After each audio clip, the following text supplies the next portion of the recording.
empezar mi presentación. Bueno, muchas gracias a todos por estar aquí presentes en este evento del Centro Médico Manaco. Con esta presentación damos por terminado el evento y antes de avanzar quisiera invitarlos a estar atentos en el evento del 2021 que esperamos, del 2022, perdón, que esperamos que pueda ser presencial, pero si no lo haremos también virtual. Los objetivos de esta charla son dar una mirada a la evolución del impacto y de las estrategias y de las herramientas de seguridad del paciente que hemos tenido, analizar un poco las razones que justifican el impacto de las herramientas de seguridad del paciente, hablar un poco sobre los tipos de enfoque que se le han dado a las prácticas instauradas para mirar qué ha pasado desde el anterior hasta ahora y al final nos atreveremos a dar unas recomendaciones sobre la seguridad del paciente. Esta proyección de muertes al año por error en la atención en salud publicados en este informe llevó a que hiciéramos un alto en el camino y nos hiciéramos conscientes de la necesidad de cambio, de que no podíamos seguir atendiendo a nuestros pacientes de la misma manera como lo veníamos haciendo. Algo que aprendimos con este reporte es que atendiendo y cuidando a los pacientes, los errores en atención son muy comunes, cuestan muchísimo dinero, pueden ser prevenidos y la seguridad del paciente puede ser mejorada.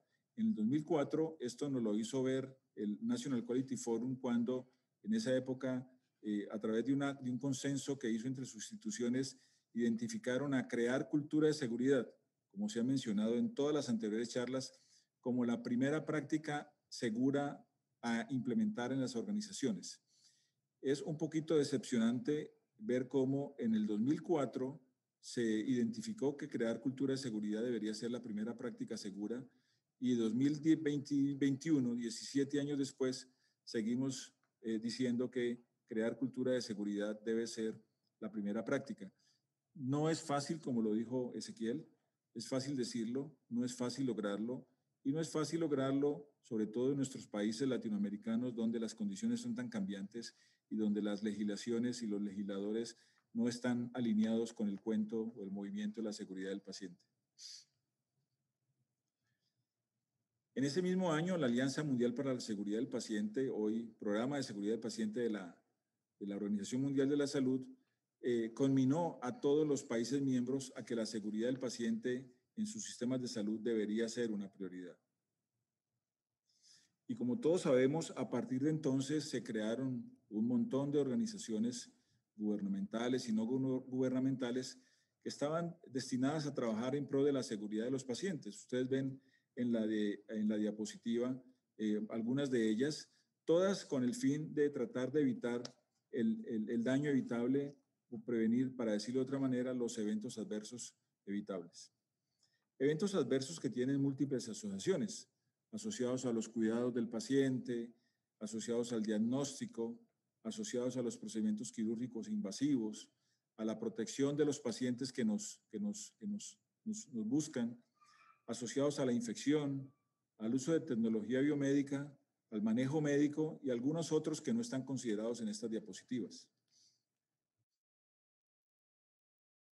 Eso llevó a que los países implementaran sus políticas y sus prácticas y sus programas de seguridad de paciente. Ustedes ven en la diapositiva la portada del Manual de Prácticas Seguras del Sistema del Ministerio de Salud de Colombia y nosotros aprendimos que deberíamos estandarizar los procedimientos y los procesos de nuestras organizaciones. Aprendimos también a mejorar un poco la seguridad de nuestras edificaciones, de nuestros servicios de imágenes, de los servicios de tecnología, de la tecnología misma, de cómo usar medicamentos de manera segura, de la seguridad en los trasplantes de órganos y tejidos, de la seguridad en la cirugía y en la anestesia, la seguridad en la atención del binomio madre-hijo. Aprendimos muchísimo sobre las metas internacionales de seguridad del paciente, sobre cómo prevenir las infecciones asociadas a la atención en salud, a cómo usar de manera segura la sangre y los hemocomponentes, a cómo usar de manera segura las prácticas para atender al paciente crítico. Aprendimos a reportar y aprendimos también a analizar. Y también nos hemos empapado grandemente de la cultura de seguridad y de qué compone una cultura de seguridad. Todo esto lo hemos aprendido en estos años a partir del reporte de seguridad del paciente y evidentemente, como se decía ayer en las charlas de nuestros queridos amigos americanos, hemos mejorado muchísimo en todos estos aspectos atendiendo a los pacientes en nuestras organizaciones. Aprendimos, por ejemplo, que y lavándonos las manos de manera adecuada, higienizándolas bien, utilizando las guías de práctica clínica, los bundles, la lista de chequeo para adherirnos a los aislamientos de los pacientes, las infecciones asociadas en la atención en salud pueden ser casi cero, como lo ha mostrado Peter Pronovost en todos sus años de trabajo y como muchos hospitales nos lo muestran hoy día. No podemos llegar al cero siempre, pero si buscamos el cero, en algún momento lo podemos lograr. También hemos aprendido que se pueden disminuir las infecciones intranosocomiales o intrahospitalarias. Desde el 2010, del 145 por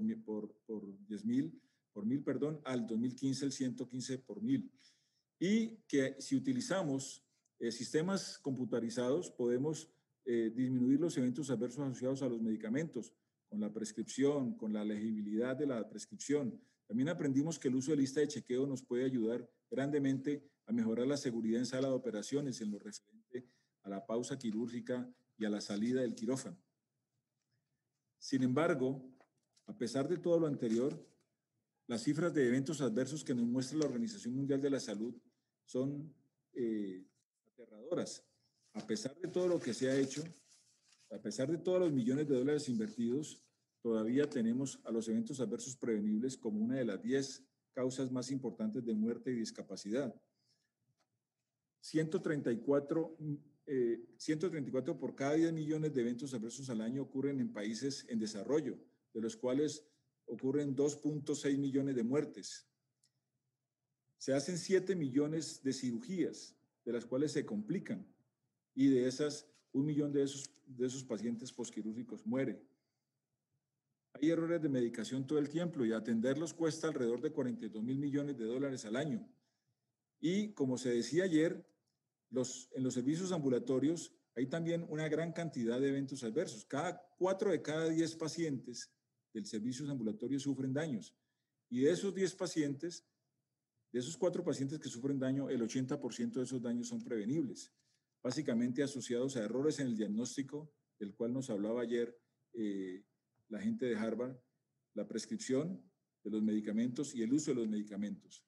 Y en servicios de irradiación, por ejemplo, en los servicios de radioterapia, 15 de cada 10.000 ciclos tienen errores en el tratamiento. ¿Y cómo explicar eso? ¿Cómo explicar que después de tanto inversión, de tanto aprendizaje, de tanta movilidad de países industrializados, de países en desarrollo, de tanto esfuerzo, todavía tengamos esas cifras? Supongamos este escenario que seguramente puede haber pasado en su hospital o podría estar pasando en nuestros hospitales en cualquier momento. Puede ser hoy, seguramente pasará mañana también. Un turno noche en la unidad de emergencias, hay una gran sobrecarga de trabajo, hay un 115% de ocupación de la unidad. Sin embargo, el personal es el mismo. No hubo asignación de personal nuevo para atender esa sobrecarga de trabajo. Adicionalmente, tenemos un paciente intubado en el servicio de emergencias porque falta cama en la unidad de cuidado intensivo y no ha podido ser llevado a esa cama. Y cuando queremos remitirlo a otra cama por fuera, el sistema de referencia de la ciudad no funciona y no encontramos respuesta rápida de esa referencia para recibir ese paciente. Pero además tenemos un paciente con shock hipovolémico porque tiene una diverticulitis sangrante. Agreguémosle a eso que hay déficit de personal porque un médico y una enfermera se nos incapacitaron por enfermedad. Y llegaron 2 nuevas enfermeras que no tienen experiencia en atención de pacientes críticos. Esto definitivamente coloca en grado de estrés y elevado riesgo a toda la organización y evidentemente produce un impacto negativo en la seguridad del paciente. Lo cierto es que hasta ahora lo hecho no es suficiente. Las cifras que acabamos de ver nos lo acaban de mostrar. Pero también nos tenemos que dar cuenta que estamos operando de manera inadecuada nuestros procesos en los hospitales. No estamos anticipándonos, como bien lo decía Rodrigo, no estamos preparados para atender estas situaciones. Así como otras industrias lo hacen, nosotros no nos preparamos para estas. Nos tocó prepararnos en el camino y la pandemia lo puso de presente. nos cogió con falta de preparación y esa falta de preparación no solamente ocurrió durante la pandemia, sino que posiblemente cuando pase la pandemia, ojalá aprendamos y sigamos en el proceso de prepararnos, porque lo que hacemos hasta ahora no nos hace confiables para los pacientes. Posibles respuestas a esa pregunta de por qué sucede lo que está sucediendo con millones de dólares de inversión, con años de trabajo, con años de investigación, como lo mencionaba Ezequiel, con miles de papers o de artículos científicos relacionados con la seguridad del paciente y la cultura de seguridad.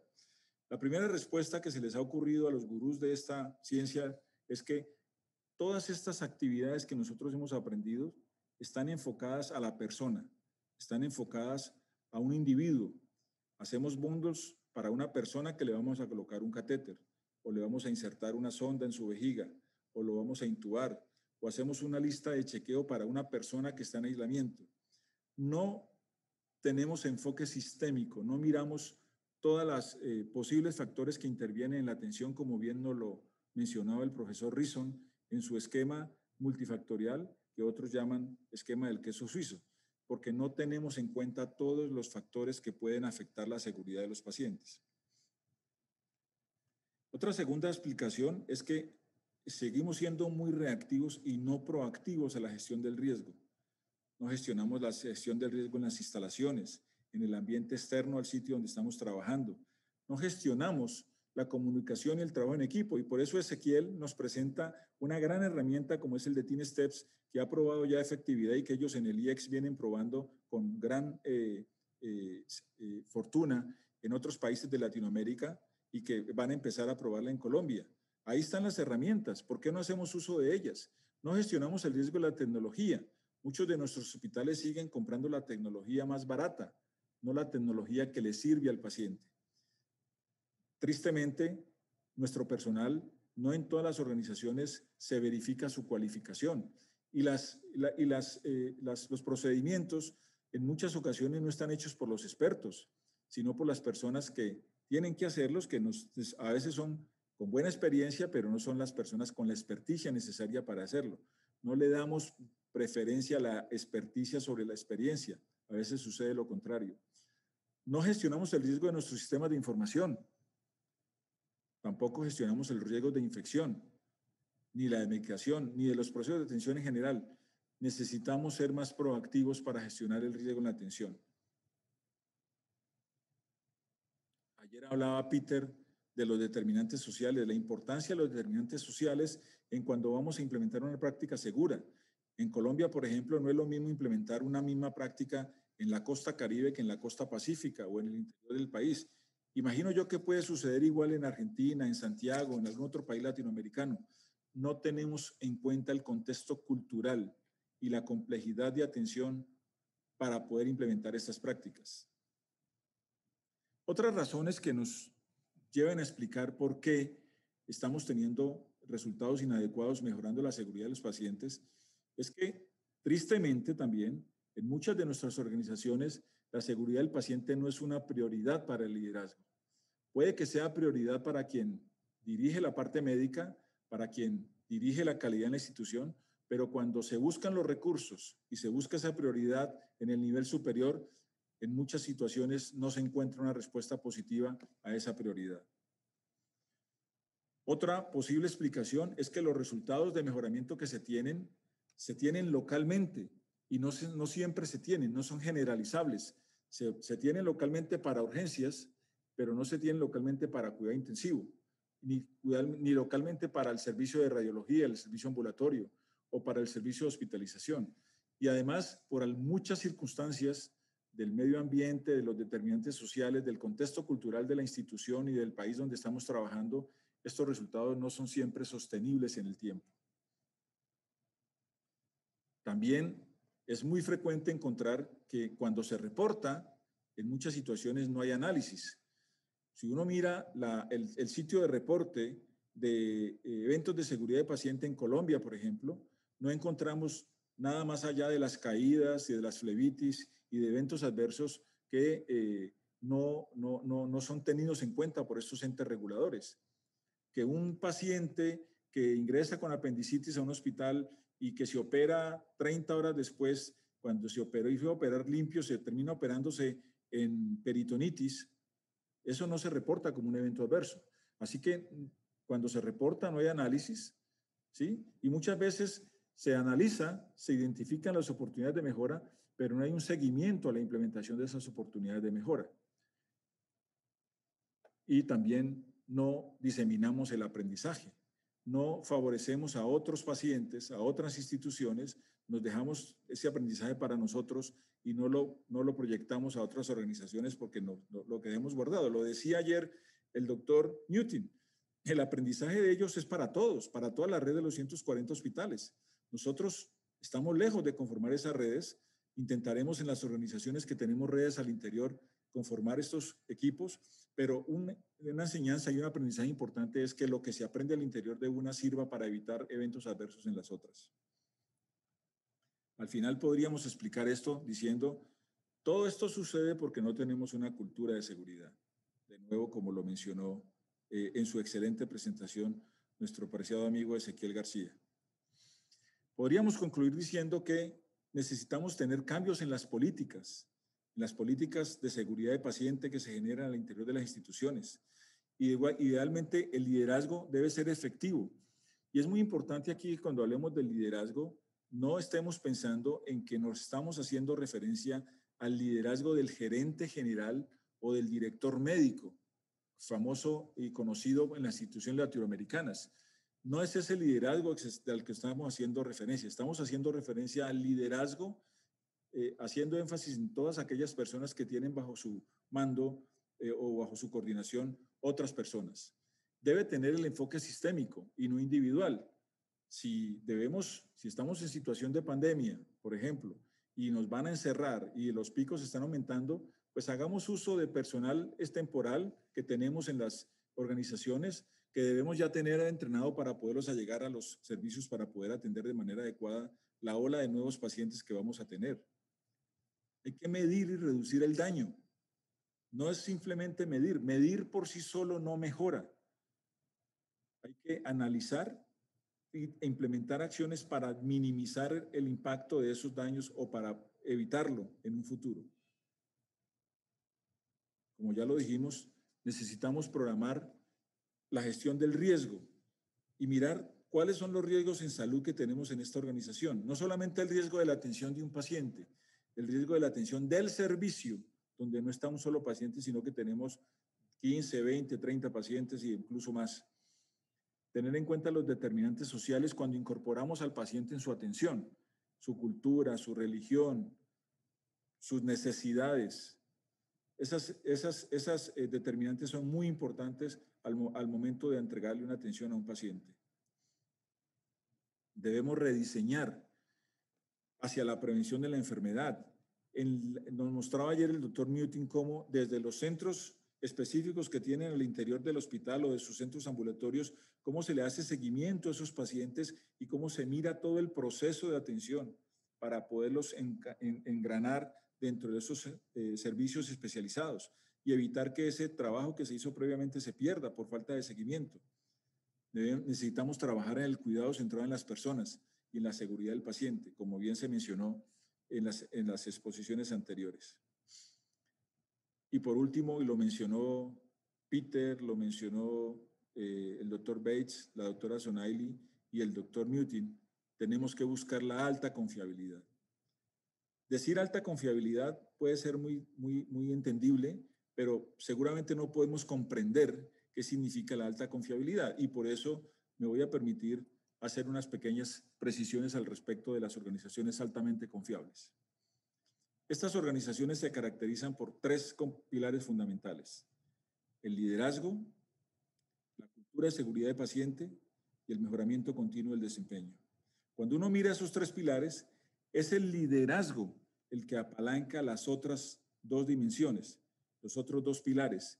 Es el liderazgo el que hace que la cultura de seguridad de paciente funcione y que el mejoramiento del desempeño sea continuo para el aprendizaje de la organización y al final tener resultados que nos permitan evidenciar a nuestros pacientes que somos confiables. Cuando hablamos de liderazgo, estamos hablando de liderazgo de los médicos, de cualquier médico, empezando por el médico, el director médico, que es el médico senior, o de todos aquellos directores médicos de especialidades, si estamos hablando de un hospital universitario, de un hospital de enseñanza, e incluso de los médicos que son líderes y coordinadores de los servicios asistenciales. No estamos hablando exclusivamente del liderazgo del director médico. El liderazgo médico dentro de las organizaciones altamente confiables debe determinar la calidad y la eficiencia del cuidado. Son esos médicos los que deben determinar a la seguridad del paciente como una prioridad y utilizar todos los métodos y herramientas de mejora que se utilizan para obtener los resultados que queremos tener. Hay que entrenar, esos médicos deben entrenar y desarrollar los equipos, hacerles coaching a sus equipos en sus servicios para que todos aprendamos de las herramientas de calidad y de los métodos de mejora de la calidad. El liderazgo médico del jefe del servicio es el quien debe hacer que cada miembro del staff se haga responsable por sus acciones. Y como se mencionó ayer y se le dio bastante bola ayer al tema de seguridad psicológica, somos los médicos directores de servicios, los médicos líderes seniors de una organización, quienes tenemos la responsabilidad de favorecer y facilitar que en nuestros servicios tengamos seguridad psicológica y trabajo en equipo. Esto no es una responsabilidad del gerente general, ni es una responsabilidad del gerente de recursos o talento humano. Es responsabilidad de los médicos. El segundo componente es el de cultura de seguridad del paciente. Aquí ustedes ven en esta transparencia los componentes que en la literatura se referencian como componentes de cultura de seguridad del paciente. Y estos componentes, responsabilidad de nuevo, como lo digo, de ser apalancados por el liderazgo médico. Y el último componente es el de mejoramiento continuo, que tiene que ser liderado por el médico, coordinador o jefe del servicio. Tenemos que entrenar a todos nuestros compañeros de trabajo, nuestros colaboradores en las herramientas y mejoras de calidad, y estas herramientas deben ser utilizadas en todos los servicios. Habló Ezequiel de la cultura justa y de los 3 tipos de comportamientos con los cuales se debe tomar una decisión para tratar con cultura justa un evento que se presente en nuestras organizaciones. Cuando estamos hablando de errores por desconocimiento, cuando estamos hablando de comportamientos riesgosos o cuando estamos hablando de comportamientos tolerantes y temerarios, perdón. Yo puedo ser tolerante con la persona que comete un error por desconocimiento o porque el proceso del hospital es ambiguo y no tuvo en cuenta el diseño del probable error en el diseño de los procesos, pero no puedo ser tolerante con aquel que conscientemente viola un proceso. Todas estas herramientas para tratar de manera con cultura justa los eventos que suceden deben ser implementación del liderazgo médico.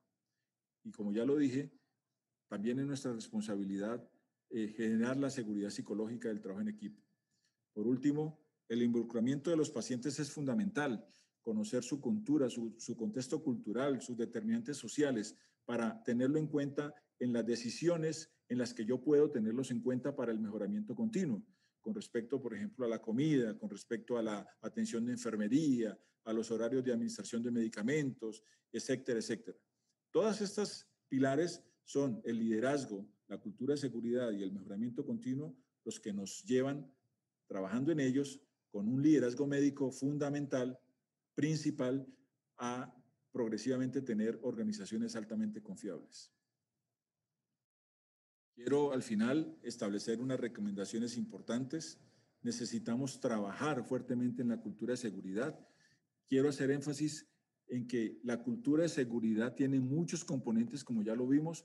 Cultura de seguridad no es reportar simplemente. El reporte es un componente importante dentro de la cultura de una institución que trabaja por la seguridad, pero no es cultura de seguridad. En diferentes escenarios identificamos cómo las personas creen que simplemente reportar es tener ya una cultura de seguridad, pero vamos mucho más allá para tener la cultura de seguridad. Necesitamos que la supervisión sea centralizada. Necesitamos supervisar, incrementar la supervisión en los servicios. No es suficiente con tener un paciente en aislamiento por gotas o aislamiento por aire. Necesitamos supervisar que ese aislamiento sí efectivamente se tiene adherencia. Necesitamos supervisar que sí se hizo la conciliación medicamentosa. Necesitamos supervisar que las personas sí se están higienizando las manos, etcétera, etcétera. Nos falta supervisión con respecto a la seguridad en los servicios. Debemos implementar unos indicadores que reflejen resultados significativos. ¿Qué tanto daño estamos causando? ¿Qué tanto daño estamos causando al interior de las organizaciones? Porque tenemos infecciones evitables, porque tenemos flebitis, porque tenemos caídas, porque tenemos lesiones de piel, porque tenemos paros cardíacos o resucitaciones cardiopulmonares en los servicios de hospitalización, etcétera, etcétera. Capacitar a todo nuestro personal en la ciencia de seguridad, que las personas tengan los conceptos básicos de la seguridad del paciente, de lo que es básico en saber en seguridad, por ejemplo, las metas internacionales de seguridad del paciente, debería ser objeto de conocimiento en todos los servicios. Implementar la gestión del riesgo a través del continuo de la atención. ¿Cuál es el riesgo de que el paciente ingresa a un servicio a través de la atención, a través de la transferencia entre servicios, a través de la cirugía, del ingreso a UCI, de la recuperación, del egreso a su domicilio? Incluso necesitamos gestionar la seguridad al momento del egreso para evitar un reingreso que se podía evitar. Fundamental en esto es apoyar a nuestros colaboradores. Hoy día, en todas partes, por lo menos de América Latina, podremos decir que estamos reventando, entre comillas, a nuestra gente porque la exigencia es cada vez mayor. Estas exigencias hacen que los colaboradores se sientan con una especie de estrés laboral que los hace ir al máximo, a su máxima capacidad, pero también a su máximo detrimento de su salud mental y de su salud física, porque no tienen tiempo. Nos lo mostró el doctor Pelizari, la importancia de pensar en ellos y de generar programas que los favorezcan y les faciliten su trabajo, que les mejoren la calidad de vida en su trabajo, aún en situación de pandemias como esta o cuando tengamos crisis puntuales, porque como bien lo dijo él, esto no es una situación de crisis. Y al final necesitamos involucrar a los pacientes y a los cuidadores en la seguridad. Involucrar a un paciente en su seguridad es tener a un agente más de la seguridad y posiblemente o seguramente asegurar un mejor resultado para él mismo y para su familia o para quien lo cuide. Necesitamos cambiar el foco de la persona a estas acciones sistémicas al interior de las instituciones de salud. Ese era el mensaje que les quería entregar. Les agradezco muchísimo por su presencia en este evento. Esperamos que con estas presentaciones su conocimiento en calidad y seguridad de atención haya mejorado de manera importante y de nuevo esperamos que puedan tener las presentaciones